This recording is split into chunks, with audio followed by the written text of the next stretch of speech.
താജ്മഹൽ നമ്മൾ കണ്ടുവന്നു. ഇനി ഇതിന്റെ സ്പെഷ്യാലിറ്റീസ് എന്തൊക്കെയാണ് അതിനെക്കുറിച്ച് നമുക്ക് പരിചയപ്പെടാം.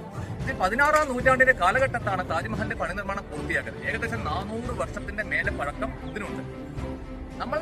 നമ്മുടെ ഡൽഹിയിലുള്ള ഹുമയൂൺ ടോംബ് നമ്മൾ പോയിട്ടുണ്ടായിരുന്നു. ഹുമയൂൺ ടോംബിൽ നിന്നും ഇൻസ്പിറേഷൻ ഉൾക്കൊണ്ടാണ് നമ്മുടെ താജ്മഹലിന്റെ പണി നിർമ്മാണം പൂർത്തിയാക്കിയത്, നമ്മുടെ ഷാജഹാൻ പൂർത്തിയാക്കിയത്. അതുകൂടാതെ തന്നെ ഇതിന്റെ ലൊക്കേഷൻ എന്ന് പറയുന്നത് നമ്മുടെ യമുന നദിയുടെ തീരത്താണ് ഇതിന്റെ ലൊക്കേഷൻ നമുക്ക് വരുന്നത്.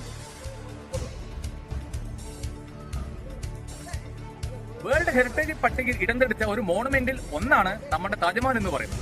അതുകൂടാതെ ലോകാത്ഭുതങ്ങൾ, 7 ലോകാത്ഭുതങ്ങളിൽ 7th വേൾഡ് വണ്ടറിൽ ഇടം പിടിച്ച ഇന്ത്യയിലെ ഒരേ ഒരു മോണുമെന്റ് ആണ് ഈ താജ്മഹൽ എന്ന് പറയുന്നത്.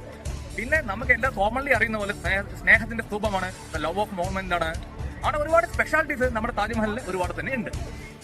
അതുകൂടാതെ തന്നെ താജ്മഹൽ ഉണ്ടാക്കിയിരിക്കുന്ന എല്ലാ ഘടകങ്ങളും തന്നെ വെള്ള മാർബിൾ കഷ്ണങ്ങൾ കൊണ്ടാണ്. ഈ മാർബിളൊക്കെ എവിടെ നിന്ന് വന്നു? ഇതൊക്കെ ഇറ്റലിയിൽ നിന്നും ഈജിപ്തിൽ നിന്നും കൊണ്ടുവന്ന വെള്ള മാർബിൾ കഷ്ണങ്ങൾ കൊണ്ടാണ് ഈ താജ്മഹലിന്റെ എല്ലാ പണി നിർമ്മാണം തന്നെ പൂർത്തിയാക്കുന്നത്. ആ ഒരു മഞ്ചൽ മാത്രം തന്നെ അതിൽ ചുറ്റുവട്ടത്തിൽ ഈ 4 ഗോപുരങ്ങളിൽ കൂടെ വിശാലമായ ഒരു സ്ഥലത്തിന്റെ എല്ലാം തന്നെ ഉണ്ടാക്കി തന്നെ നമുക്കത് കാണാം. വെള്ള കളറിന്റെ സ്തൂപമാണ് ഈ താജ്മഹൽ എന്ന് പറയുന്നത്.